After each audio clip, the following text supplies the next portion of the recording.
আমি চলে এসেছি আপনাদের সামনে নতুন আরেকটি ভিডিও নিয়ে। আমার নতুন একটি ভিডিওতে আপনাদের সকলকে স্বাগত। আমি আমার ছেলে আর হাজব্যান্ড তিনজনে মিলে চলে গিয়েছিলাম পেন ফেস্টিভ্যাল দেখবার জন্য। আমরা বিভিন্ন রকমের উৎসব উদযাপন করে থাকি, সেই উৎসবের মধ্যে এটি একটি অনন্য উৎসব। এই উৎসবের ঠিকানা এবছর আমার প্রথম পাওয়া, তাই ভাবলাম আপনাদের সকলের সাথেও ভাগ করে নিই। আমাদের কলকাতা শহরে অভিনবত্বের ছোঁয়ার কোনো অভাব নেই, তবে এই অভিনবত্ব আমার দেখা প্রথম, যা সত্যিই আমায় অবাক করেছিল। এই কালি কলমের ব্যবহার প্রায় দেখা যায় না বললেই চলে। এই ডিজিটালাইজেশনের যুগে অবাক ও মুগ্ধ করা এক অপূর্ব পেনের প্রদর্শনী, যা দেখলে হয়তো আপনিও বেশ কিছুটা আপ্লুত হবেন। চলুন তবে যাওয়া যাক সেই জায়গায় যেখানে এই পেন প্রদর্শনী অনুষ্ঠিত হচ্ছে। আমরা তিনজনই এসে পৌঁছে গিয়েছিলাম সেই জায়গায়। এই জায়গায় আপনারা কিভাবে আসবেন সে ঠিকানা আমি এই ভিডিওর মধ্যে অবশ্যই বলে দেবো আস্তে আস্তে। আপনারাও চাইলে একবার ঘুরে আসতে পারবেন এই পেন প্রদর্শনী অনুষ্ঠানে। আমরা ঢুকে পড়েছিলাম প্রদর্শনীর ভিতরে। গিয়ে যা দেখলাম তা দেখে আমি সত্যি হতবাক হলাম। পেন, সেটাকে আমরা কত সস্তা ভাবি, কত সহজেই ভাবি দোকানে গেলেই তো কিনতে পাওয়া যায়, কিন্তু এই পেন যে কত মূল্যবান, রত্নের সমান দাম, তা আমি এই ফেস্টিভ্যালে না গেলে হয়তো দেখতেও পেতাম না।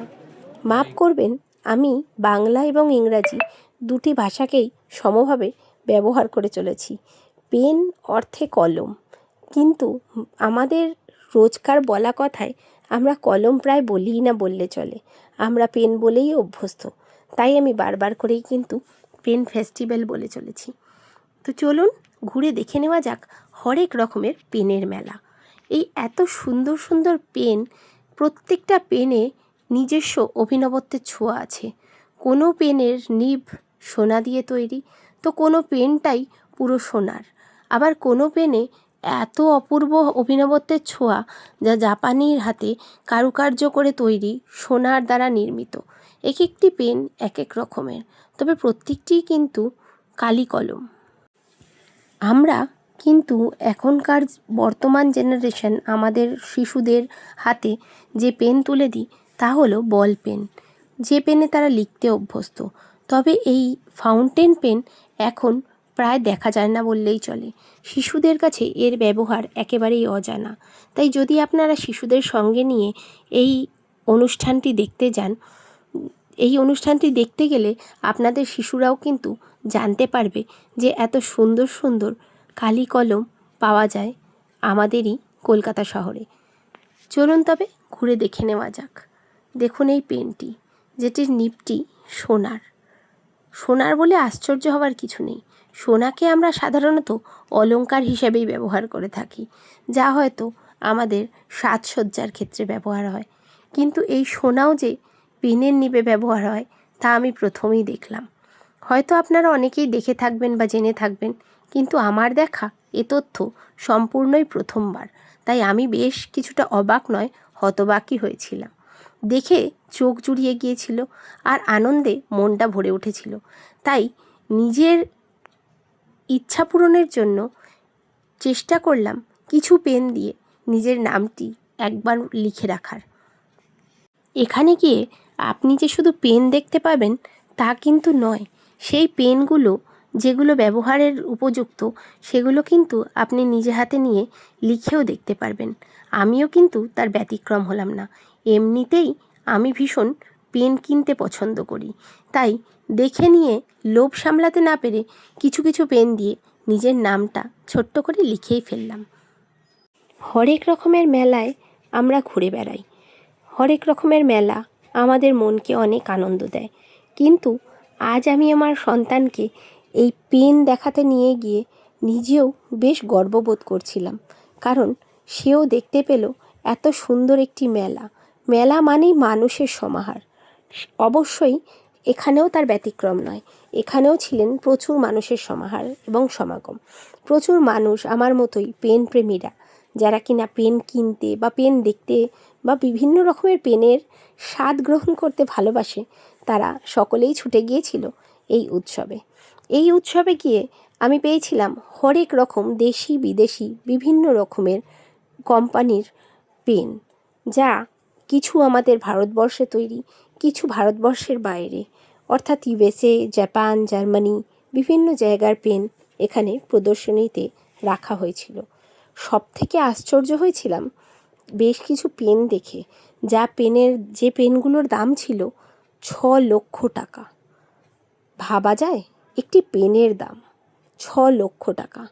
তার সাথে ছিল একটি কোম্পানি যা কিনা সুলেখা নামে পরিচিত, তার কালি দেখতেও পেয়েছিলাম। এছাড়াও ছিল পেন রাখবার জায়গা, যেই জায়গাটা এত সুন্দর, সেই জায়গার মধ্যে আপনি বেশ কিছু পেন অনায়াসে সুন্দর করে আপনার গয়নার বাক্সের মতন সাজিয়ে রাখতেই পারবেন। আমাদের মধ্যবিত্তের ধরাছোঁয়ার স্বপ্নের বাইরে বেশ কিছু জিনিস এখনও থাকে, যে স্বপ্নকে হয়তো আমরা সবসময় সত্যি করে উঠতে পারি না, কিন্তু চোখে দেখে তা সার্থক তো করতে পারি। চলুন, আমিও সেই রকমই একটি স্বপ্নের দিকে হাত বাড়িয়েছিলাম। আজ আমি এই এত দামি দামি পেন দেখে ভাবছিলাম যে সত্যিই এত দামি পেন মানুষ ব্যবহার করে। ওখানে গিয়ে জানতে পারলাম এবং নিজে চোখে দেখলামও, বেশ কিছু মানুষ আজও কলকাতা শহরের বুকে, যার সামর্থ্য আছে, সে এত দাম দিয়েই পেন কিনে নিয়ে যাচ্ছেন এখান থেকে। এখানে যে খালি জায়গাগুলো আপনারা দেখবেন, সেগুলো কিন্তু খালি নয়, সেই পেনগুলো কিন্তু এখান থেকেই বিক্রি হয়েছে। তো এই পেন, চলুন আমি আপনাদের দেখাতে নিয়ে যাব এবার এমন একটি পেন, একটি নয় 3টি পেন, যে 3টি পেনের মূল্য, প্রত্যেকটির মূল্য 6 লক্ষ টাকা। এক একটি পেন জাপানিদের নিজের হাতে তৈরি, এবং হাতে তৈরি হ্যান্ডক্রাফটের কাজ, এবং পেনগুলি সোনার। এই পেন 3টি কারোরই ধরবার অনুমতি ছিল না। এই 3টি পেন বাদ দিয়ে বাকি সকল পেন কিন্তু আপনি ধরে বা লিখে দেখতে পারবেন, কিন্তু এই 3টি পেন যে দোকানে ছিল, সেই কাউন্টারে এই পেনগুলো ধরবার অনুমতি ওনাদেরও ছিল না। তাই ওনারা বললেন উপর থেকে দেখেই আনন্দ পাওয়ার জন্য। আমরাও কিন্তু লোভ সামলাতে না পেরে 3টে পেনেরও ছবি খুব সুন্দর করে তুলে আমার ক্যামেরা বন্দি করেছিলাম।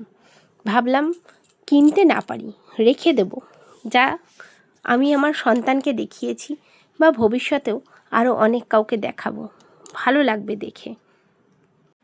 সোনার দোকানে গিয়ে যেরমভাবে গয়না সাজিয়ে রাখতে দেখি, এখানে গিয়েও ঠিক একইভাবে পেন সাজিয়ে রাখতে দেখলাম।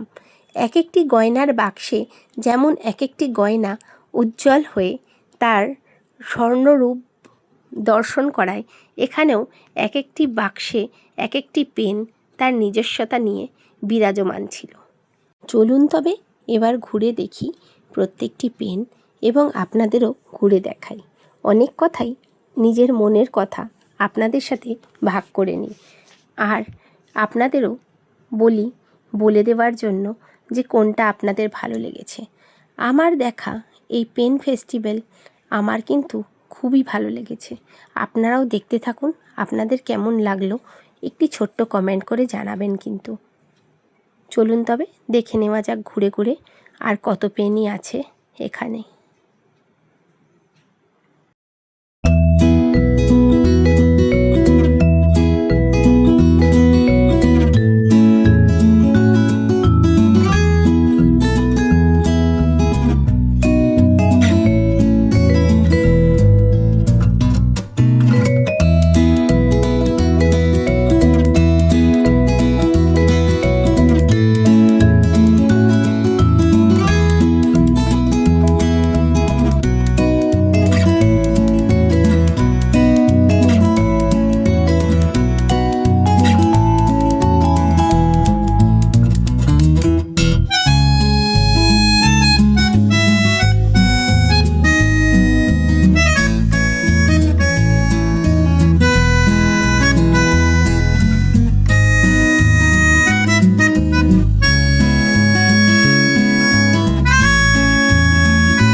সামনে আরও একটি পেন দেখতে পেলাম, যে পেনের নিবের লেখা রয়েছে 21 ক্যারেট, অর্থাৎ 21 ক্যারেট সোনা দিয়ে এই নিবটি তৈরি হয়েছে। তাই এই পেনটাকেও আপনাদের কিন্তু দেখিয়ে নিলাম একটু। চলুন তবে আবার বাকি পেনগুলো ঘুরে ঘুরে দেখা যাক। এখানে যেন পেনের মেলা বসেছিল।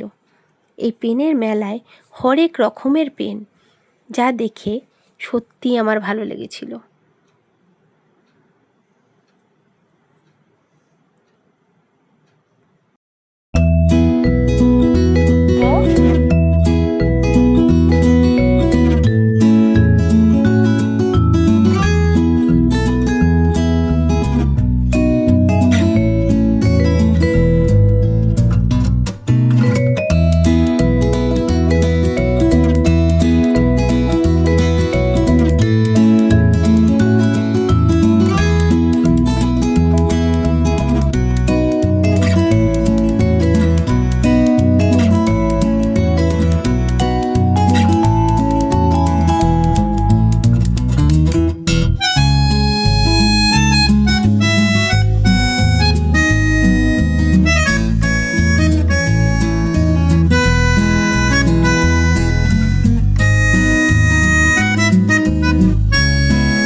ছিল একটি প্রকাণ্ড পেন, যে পেনের সামনে দাঁড়িয়ে আমার ছেলে ছোট্ট করে নিজের একটি ছবি তুলে নিয়েছিল।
যে পেনগুলো আমরা দেখছিলাম সেগুলো বেশিরভাগই অ্যাক্রিলিকের পেন ছিল, তাই পেনগুলো এত রকমের ডিজাইন করা ছিল এবং পেনগুলো ছিল অসম্ভব ভারী।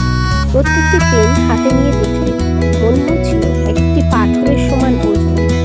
দেখুন পেনগুলোর গায়ে কি অপূর্ব কারুকার্য করা, ভালো লাগছে না দেখতে? সত্যি কিন্তু এরকম পেন কিন্তু আমরা সাধারণত ব্যবহার করে থাকি। তবে হ্যাঁ, কিছু মানুষ অবশ্যই ব্যবহার করে থাকবেন, আমি কোনোদিন ব্যবহার করিনি, সেটাই আমি বললাম।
টাকা পর্যন্ত পেন এখানে আপনি পাবেন খুব অনায়াসে।